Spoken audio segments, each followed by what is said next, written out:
समझ नहीं आ रहा अपने सैलरी इंक्रीमेंट का क्या करूं। बेटा इतना क्या सोच रहा है, अपने म्यूचुअल फंड्स के एसआईपी का टॉप अप करा ले। This is the right time. क्या समझ में नहीं आया।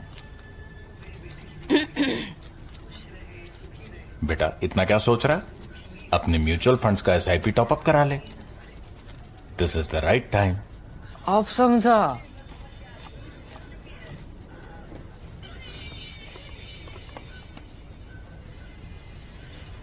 Mutual fund investments are subject to market risks. Read all scheme-related documents carefully.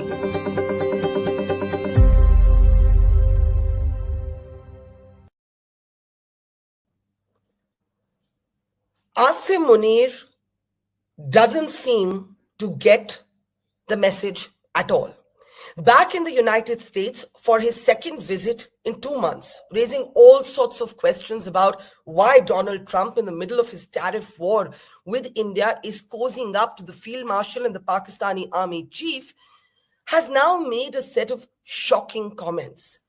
Reportedly at a private closed-door meeting of the Pakistani diaspora. And remember, his first unhinged speech just before the Pahalgam terror attack was also addressing a community of overseas Pakistanis. Well, this time, reportedly, Asim Munir was once again attending a private closed-door diaspora event when he actually made a nuclear threat from American soil. He spoke about how, if there were any perceived threat from India, Pakistan would take half the world down with it. He bizarrely compared India to a Mercedes car and Pakistan to a gravel-filled dump truck. And he also targeted one of India's top industrialists, Mukesh Ambani. These comments were first reported in the print and now have been reported widely across Indian media. The MEA has responded, saying nuclear saber rattling is typical of Pakistan. What's going on? How do we read this brazen nuclear threat made from American soil? And why is the Trump administration cozying up to Pakistan?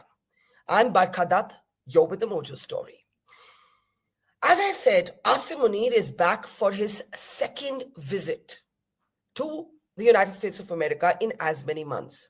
Earlier, he attended a closed-door lunch meeting with Donald Trump, the details of which are not really available, but that's the same day that Trump wanted Prime Minister Modi to visit as well, and he was told thanks, but no thanks. Now, there are rising tensions between India and America in the midst of a trade war. Trump has slapped a 50% tariff on India. Pakistan has a much lower tariff rate. In the meantime, speaking reportedly at a closed-door event of the Pakistani diaspora, the Pakistani army chief has spoken about taking half the world down if Pakistan faces a threat, spoken about how if dams are built on the Indus water, then, well, Pakistan can target those dams with missiles, repeated his Director General ISPR's comments on how Pakistan will next target India from the east, and also gone on to compare India to a Mercedes car and Pakistan to a dump-filled gravel truck. What's actually going on here? How do we read the new coziness between Trump and Pakistan? What explains Trump's pivot to Pakistan? The foreign ministry has reacted sharply, saying nuclear saber rattling is in Pakistan's stock trade.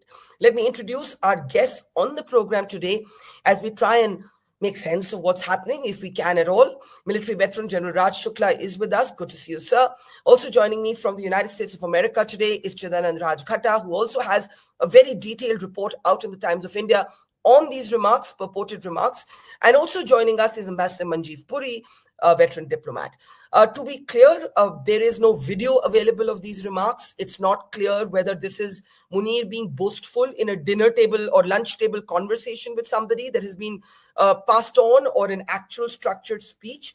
There remains some confusion about this, but these remarks have now been widely reported. And in one particular case, he's actually repeating what his DGISPR said on record to The Economist, and that is striking India from the east. So that makes that comment, the fact that Munir could have made that comment, very, very plausible. Let's get the first comment from Chidanand, who, as I said, has a very detailed story in the Times of India on these comments. Do we have any more details, Chidanand, Because as I said, this is not on video. This was a closed door meeting. It was a private meeting. It sounds like Munir was being brazenly boastful, perhaps emboldened also by the new tensions between India and the Trump administration. What do you know? What have you picked up? What can we say with some certainty at this point? Thank you, Barkha, for having me. Yes, you're right on all these counts. It was, a closed-door private meeting, apparently, and these remarks were made after an event, a formal event, where U.S. generals were present. The outgoing commander of CENTCOM, the incoming commander, and the chief of staff, joint chief of staffs of the United States.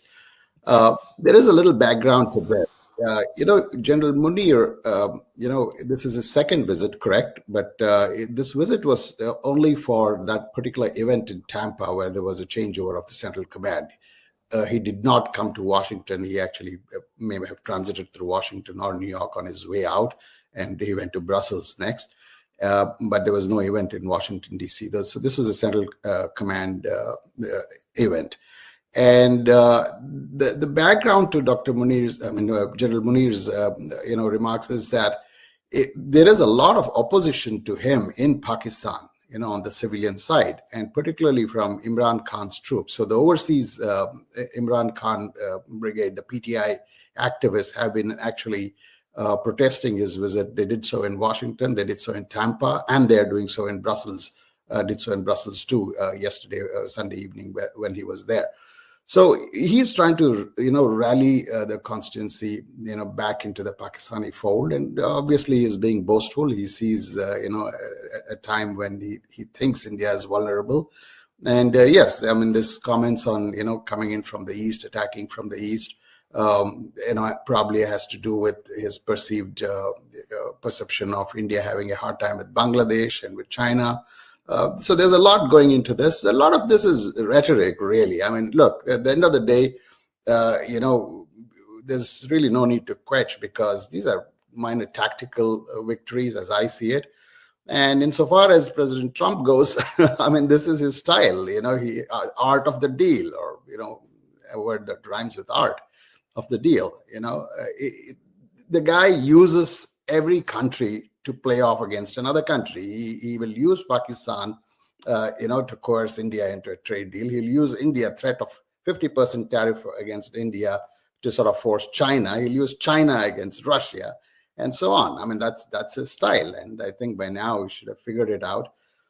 I don't see this as any great, threat from Pakistan. They'll be used, tactically, and they'll be cast aside. Pakistan really has nothing to offer to the United States or to the rest of the world. As someone famously remarked, we have IT, infotech, and they have IT, international terrorism. So really, if you look at Pakistan's export to the US, 10 billion, India has 135 billion. There is simply no comparison. So yeah, these are tactical victories, a lot of rhetoric, he'll spew, and eventually they'll be cast aside, as they have been before, because they don't have much use now, and particularly since the United States is out of Afghanistan, they don't even need the sort of entree into Afghanistan through Pakistan. Trump loves to taunt not just people but also nations. So when he says something like, "Oh, one day Pakistan may be selling oil to India," what oil? Pakistan has been talking about its oil reserves for 50 years. Bhutto talked about it 50 years ago. They still haven't found it. Oil, minerals, crypto. But you have to hand it to Pakistan, because they have very few cards, and they've played it well. Can I ask you something though before I go to General Shukla and Ambassador Puri? Pakistan has nothing to offer to the US. So is Trump doing this? I understand that Munir was not in Washington this time around. This was the purpose of this visit was different, or the social calendar of this visit was different, and so on. But is Trump doing this to A, spite India? B, what truth is there to the business dealing reported between Trump, a company which is linked to Trump's family, and Pakistan's crypto council? 3, how true is it that Pakistan has hired a lobbying firm that is owned and run by Trump's former bodyguard? I'm raising all of this to try and make sense of why Trump has pivoted to Pakistan, why Pakistan has a lower tariff rate than India.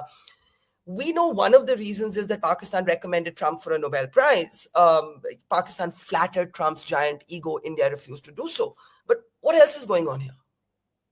Again, you're right. The simple fact is that India refused to kiss up to Trump, and he loves people who, kiss up to him. If you notice, leaders from all over the world, come trotting up to Washington. They're very deferential. They, praise him.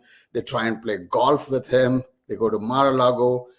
We are more protocol bound, no Indian prime minister, forget not just Prime Minister Modi, but no Indian prime minister can afford to be seen as servile or, sycophantic towards the United States. Internally, of course, we are servile and sycophantic. There's a lot of that in our culture. But when we go abroad, we have very stiff spines and we like to stand up. If you remember the event when Prime Minister visited White House, there was Trump talking about, we'll make America great again. And what did Mr. Modi do? He said, yeah, sure, you make America great again. We'll make India great again. And we talked about Viksit Bharat. So that's our style. And whereas you see most other leaders come, they're very, very deferential. And some of them get insulted in the White House, like the South African, President Ramaphosa, Zelensky, the way he was berated. So it's stylistically and in terms of diplomatic protocol, we are very, very, tough.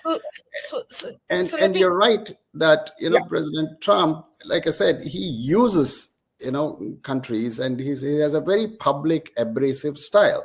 There is no finesse, there is no nuance to this. He has no eye for, details. All you have to do, let me tell you, the one thing India could have easily done is when he boasted that, I brought about peace between India and Pakistan, the Indian side could have responded more, tactfully and said, oh, thank you, Mr. President, for bringing, saying counsel to Pakistan and asking them to come to us, right? Instead of saying, no, he never had a role. So there are a lot of things, nuances here, but he has no time for nuances of finesse. My sense on that, I could be wrong. This is just guessing. Nobody has said this to me.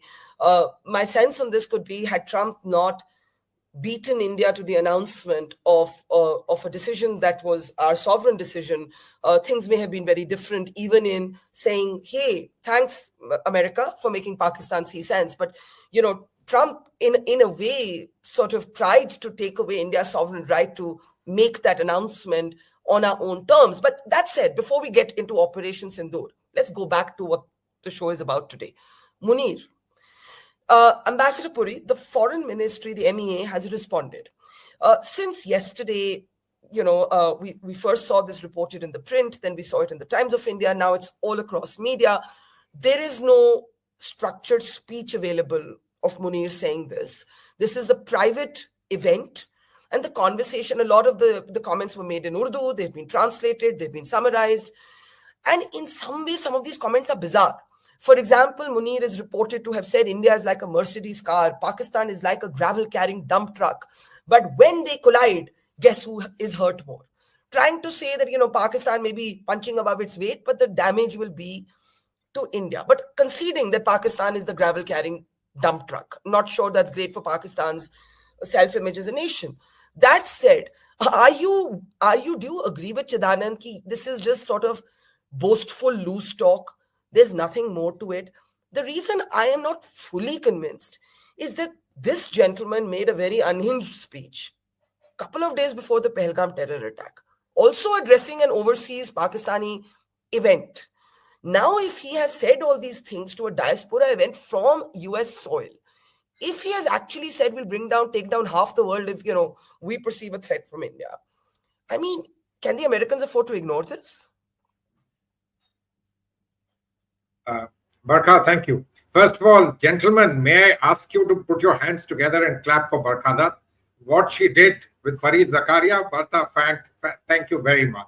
We're answering all these questions. Thank you. Fabulous. Thank That's you so much, what is needed. Great. And that will be seen by the world. Not that your show isn't seen. Barkha, look, he's the army chief of Pakistan. He was in the residence of the honorary consul general of Pakistan in Tampa. It was not a small little family event. It was an event which was, let me say, it was a private event, but it was a structured event with, I'm sure, the haves of the Pakistani society in Tampa and maybe friends of Pakistan. So the man may have spoken loosely, but he spoke his mind out, and his mind has the same kind of things which happened in Pahalgam. Let's not forget where he comes from. We had a Stephanian General Zia who went about dragging Pakistan into this entire business of the Islamic Pakistan, etc. Here is a person who comes from that background. So, one shouldn't take what he says lightly.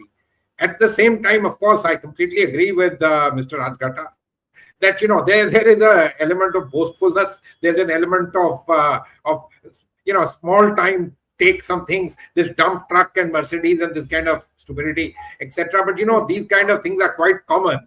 I don't want to say among us Punjabis and so on, and I don't know where Asim Munir comes from, but I take it the same kind of background. We have a tendency of sort of shooting off. Having said this, let me make one or two. Our community does not have to take ownership for Asim Munir now. I have to. No, we're not. I'm not taking any ownership. I'm simply saying. Punjabi. Sure, Barkha, I'm with you. Let me just make one or two. This nuclear business. Let's take ourselves back to what Donald Trump also said. There were two sets of things. One, you're fighting for 1,000 years, and B, that millions are at risk. There is a certain kind of conflation putting these together. And these particular things is something that this fellow has said, and General Munir has said, Field Marshal Asim Munir has said out there.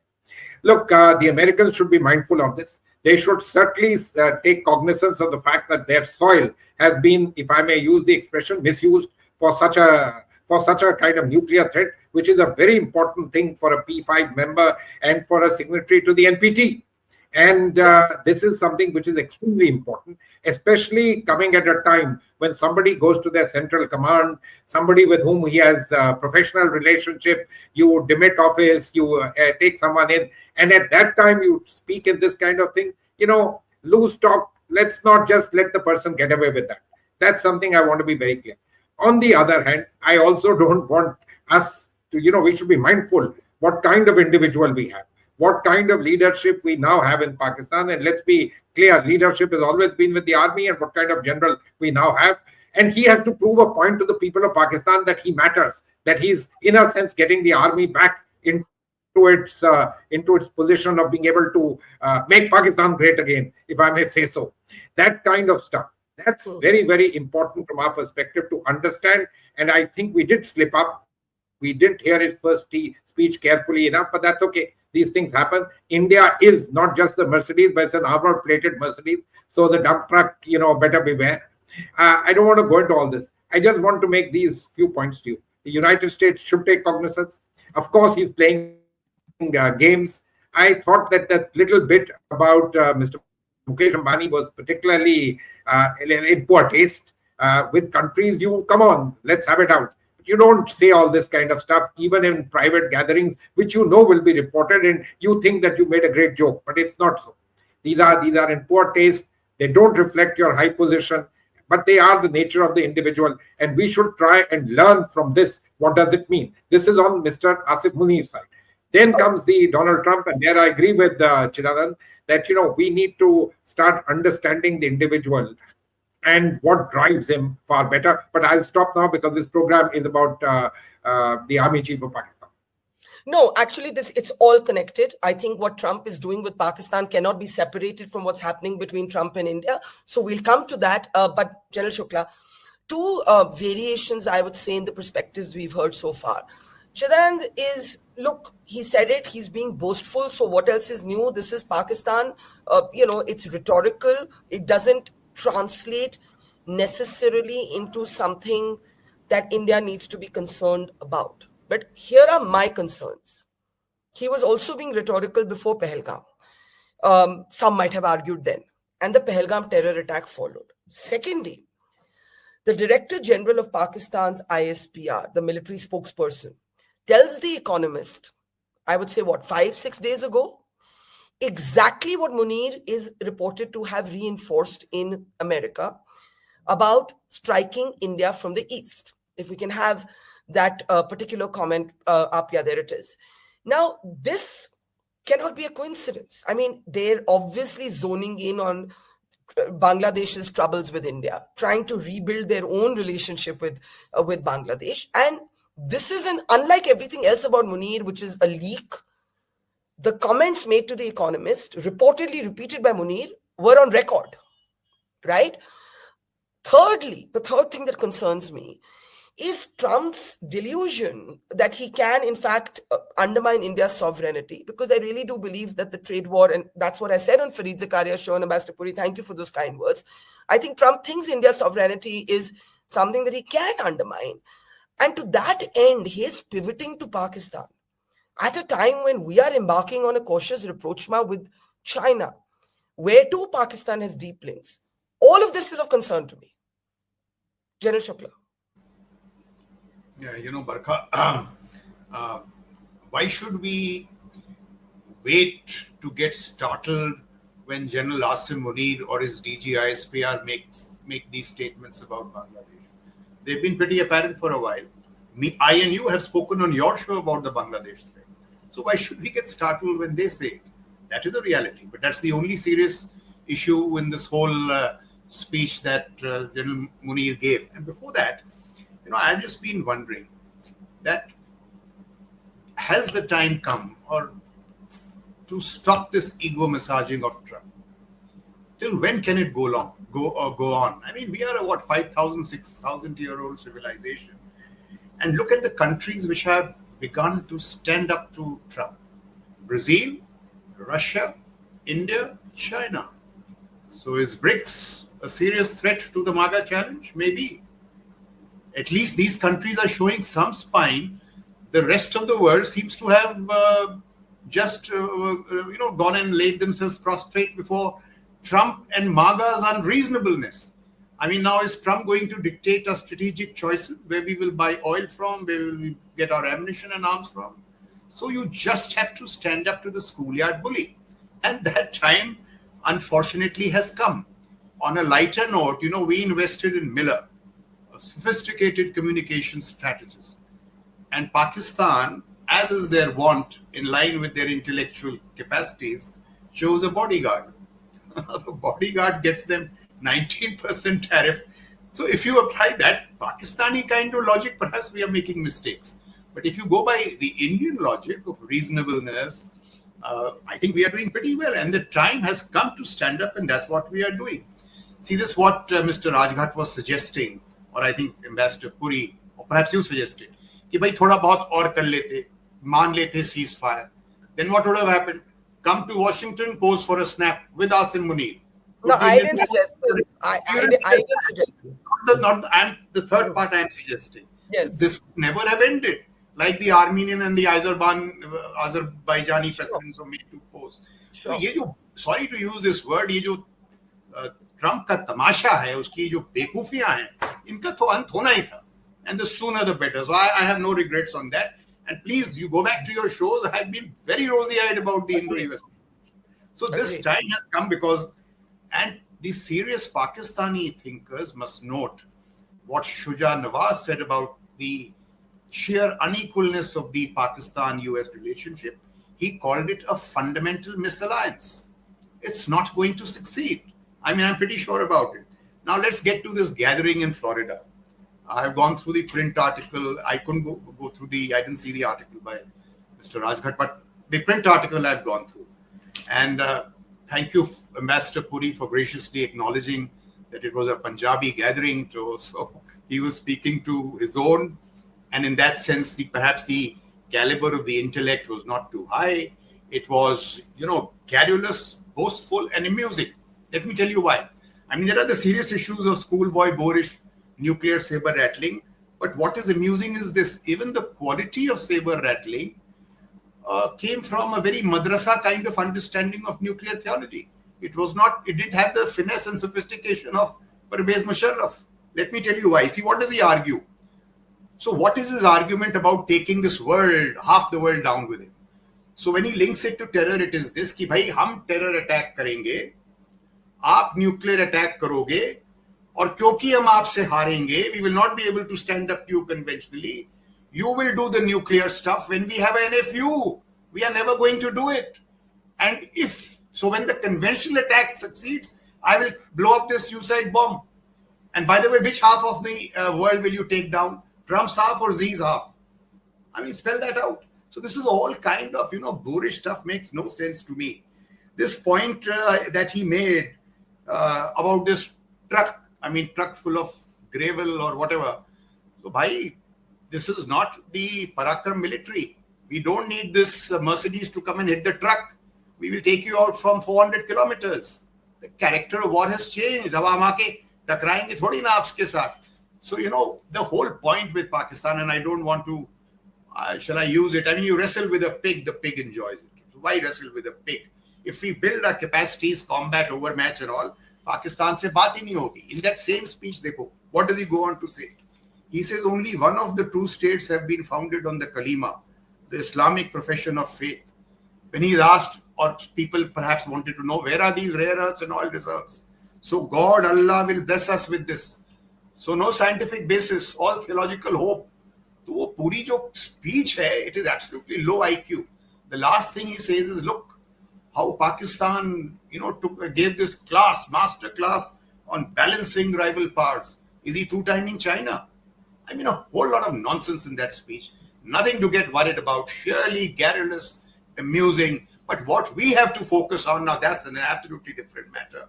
I've been saying for very long, threats, strategic environments, build combat overmatch, build those capacities and not get worried about this boorish saber rattling. Okay, boorish saber rattling, and I sort of love this idea of, in this sort of non-monogamous world of current global diplomacy, whether Pakistan is two-timing China is a rather interesting thought. But before we come to that, one of the points, General Shukla, you flagged again and again is strategic communication. And I want to just ask Chidanand how this is playing out on the Hill. What's actually going on? How much truth is there to the fact that this lobbying firm deployed by Pakistan has close links to Trump personally, the former bodyguard that I mentioned? Is there a reason that Trump is, however transactionally, showing this softness for Pakistan? I don't know what hill you're talking about, Barkha, because there's no hill. The Congress is now. True. This is true. I'm so used to saying the Hill. I should say in the corridors of power in Washington. Yeah. What's going on? This is now the US is well on its way to becoming an autocracy, a plutocracy or an oligarchy, whatever, or a combination of all. As we speak, actually, there are 1,000 National Guard and FBI agents spreading out in Washington, literally to take over the capital. So this is going to become a militarized, zone.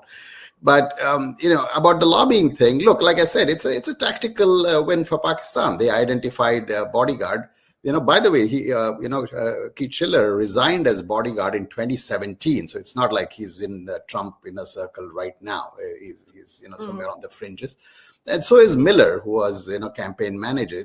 The thing is, I think this lobbying thing, it used to work previously. I'm not sure it works very well now because Trump is his own man. He has his own ideas of how to, bring about deals and, what to use. I mean, he firmly believes in his art of the deal, his own book or ghostwritten, of course, but his own thesis. And that's how he's playing this. Insofar as Munir's remarks are concerned, I have to point this out. Because there's a term called whistling Dixie or plus whistling in the dark. To me, this is whistling in the dark. To put it in crude Indian street language, Pakistan ki fati hui hai. They are scared. No, they're really scared because look, the Mercedes-Benz and gravel truck, that tells you everything you need to know. This country is in terminal decline. They have absolutely no hope. You look at their GDP, one Indian state, I mean, Maharashtra now will have more GDP than Pakistan or Tamil Nadu or Karnataka, any one Indian state. And eventually, I'm sure UP and Bihar will also overtake them the way things are going. So they're really, really scared. So they have to talk it up. They have to talk up their, whatever little they have.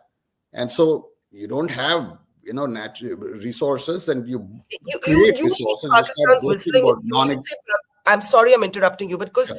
let me just ask the contrarian question. You say Pakistan is whistling in the dark. Some might say Pakistan is emboldened because of the troubles between Trump and India. Yeah, sure. I'm sure they'd love to take advantage of this. Like I said, they'd even love to take advantage of our current, troubles with Bangladesh or our differences with China. Yeah. That's the nature of the game. Like I said, there are very few cards. They play their cards well. You have to admire, their tactical news. But strategically, in the long look, there are about 1,200 days for Trump. Oil exploration, mineral exploration takes years. It takes billions of dollars. You don't even know Trump will be there, into another term or whatever Trump's successor. You don't know what's coming.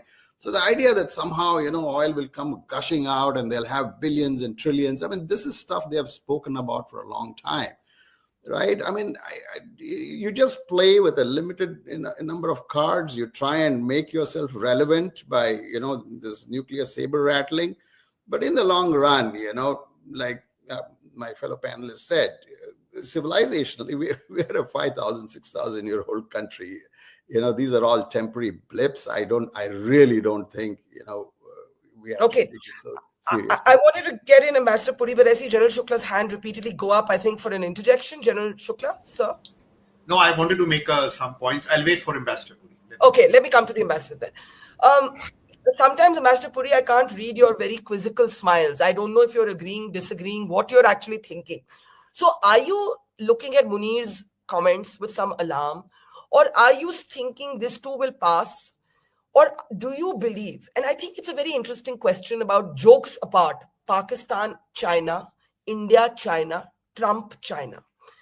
Look, Trump will want to cut a deal with the Chinese. Whether he can, he can't, he doesn't, we don't know. But he'll want to. We know that we've had serious troubles with China, even in Operation Sindoor. We know about China's role in this war.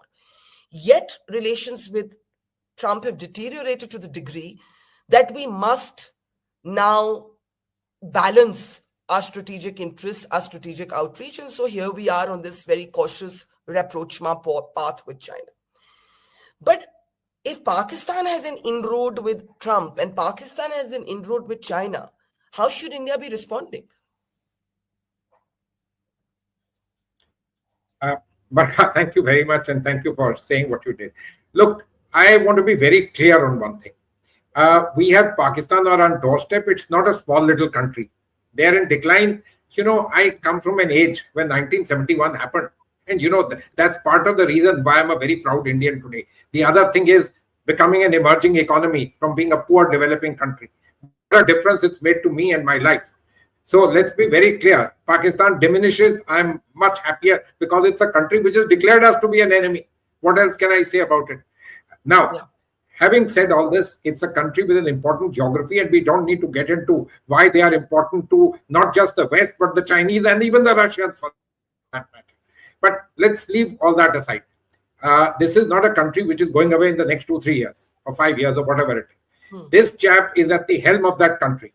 And this is the person who calls the shots in that country, no matter what we think. We should therefore, I'm not saying take a speech in a manner that, we have to go into hiding. No, nothing at all. But try and now build an understanding of the kind of individual you have on the other side. It's vastly different than his predecessors, and we didn't do a great job after that speech before Pahalgam. Now let us internalize all of this and let's keep ourselves in preparedness. That doesn't mean we have to do Parakaram, etc. We are an armor-plated Mercedes and much more than that. And, we are more than capable of defending us.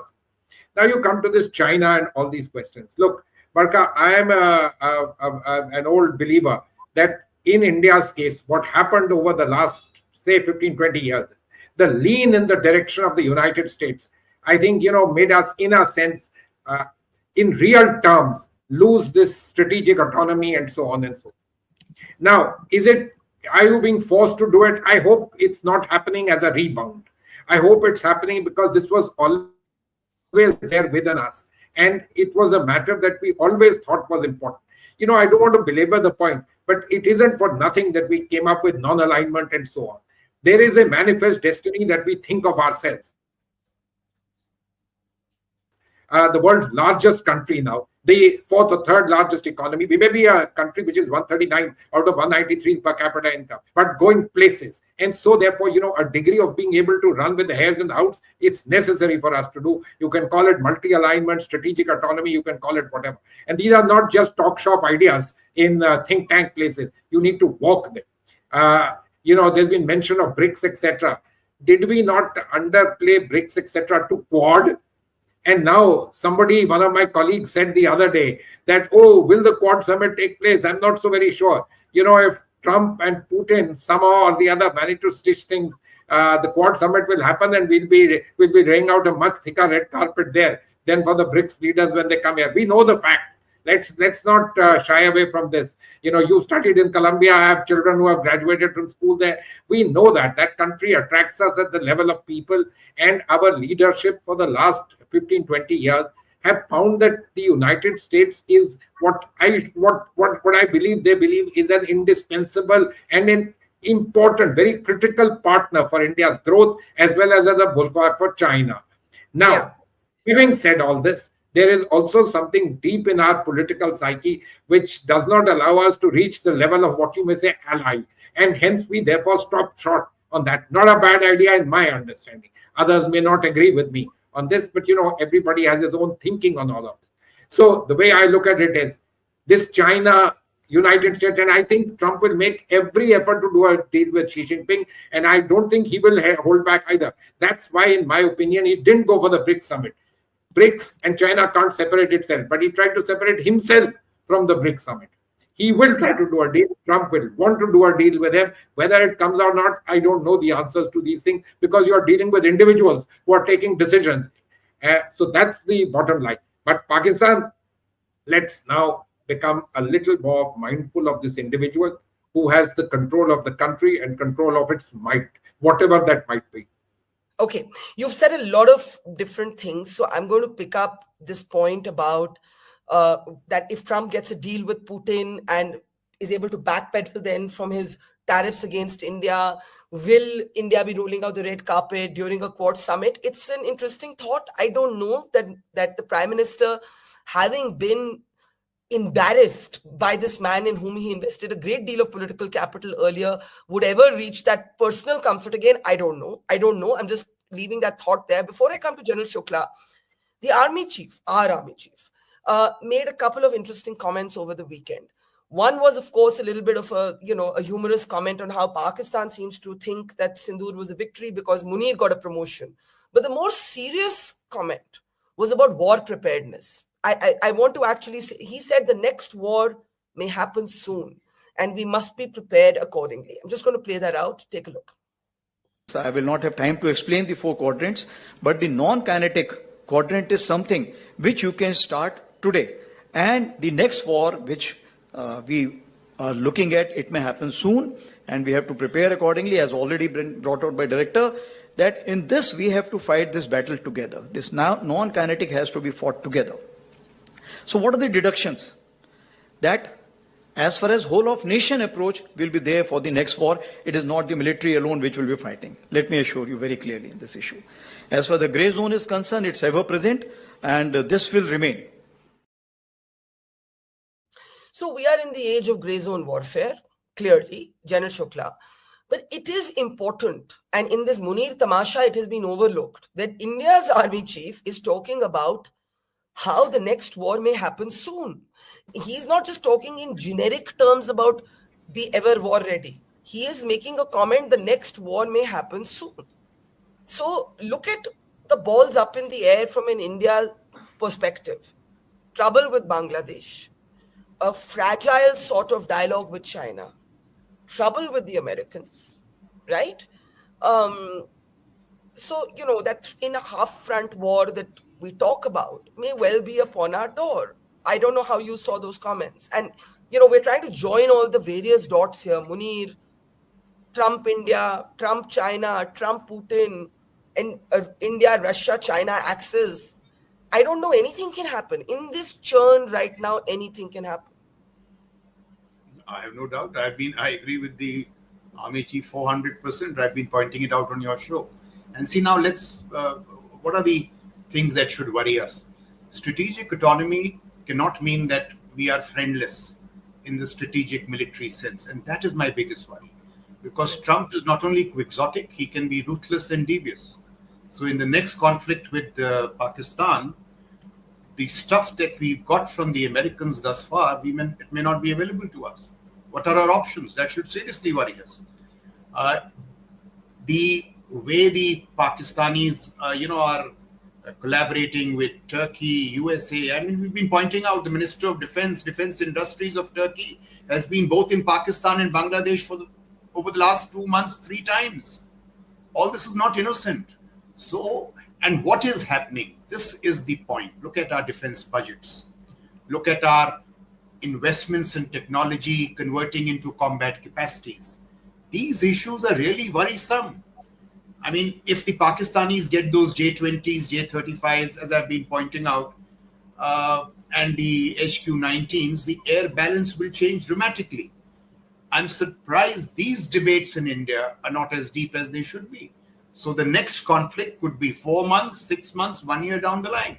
That should really seriously worry us. And I have been making this point. I want to make one point, in the context of this Munir reaching out to Kurovilla, Don Kane and all. The military to military institutional relationship, how it plays out in the American context, it's extremely important. This is not the first time it's happened. We've seen Pervez Musharraf with James Mattis. We've seen Ashfaq Kayani with a couple of other generals, Tommy Franks and so on and so forth. These military to military relationships matter.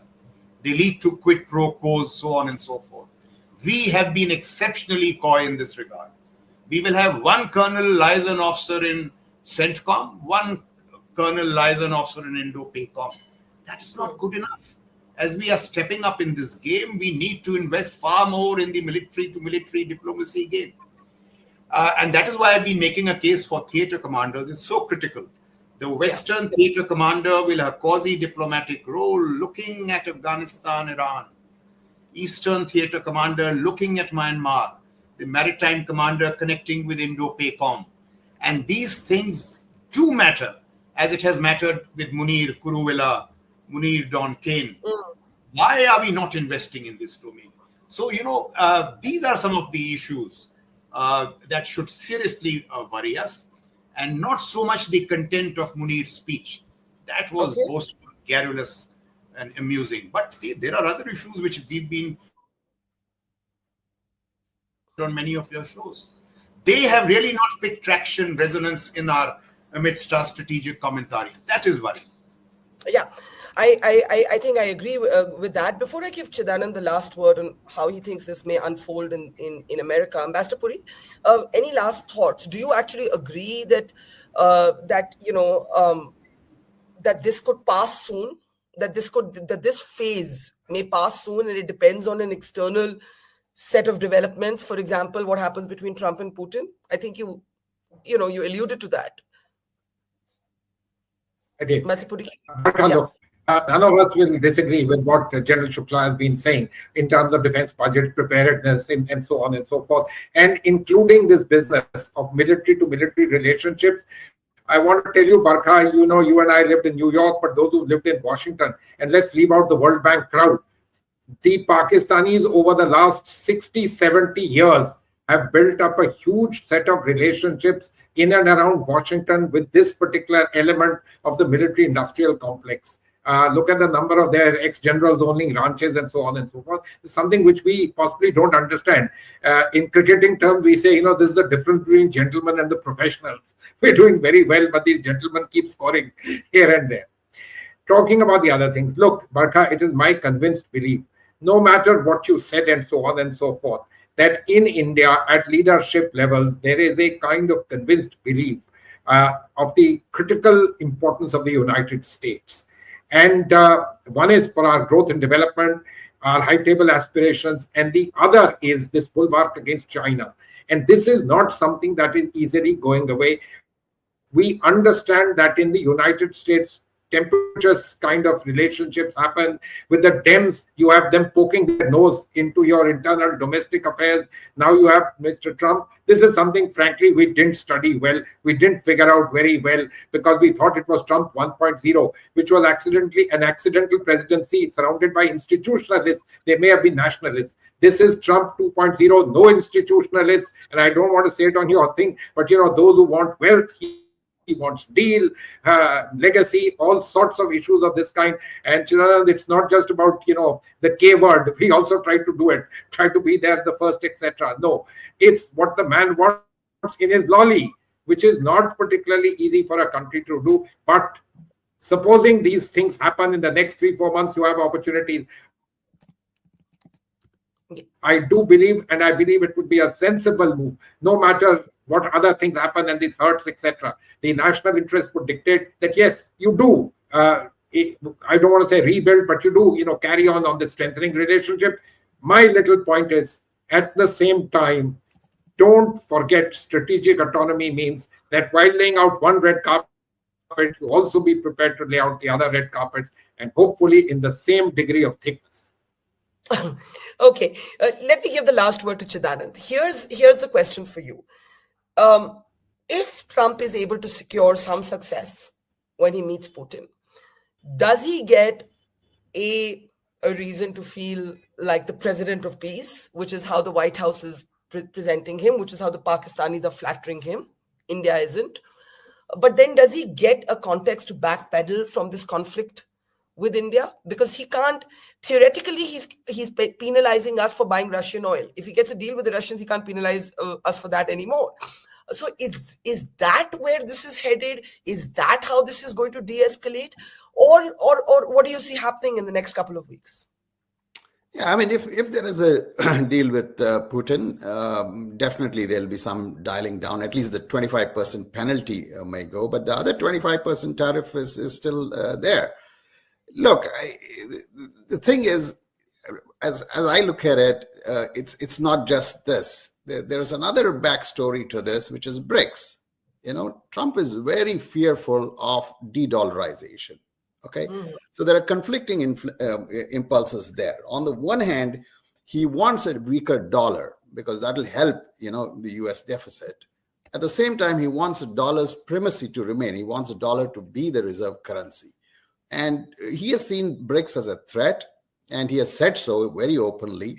And so he's trying to dismantle BRICS piece by piece by, giving China some concession at some point, by making a deal with Russia.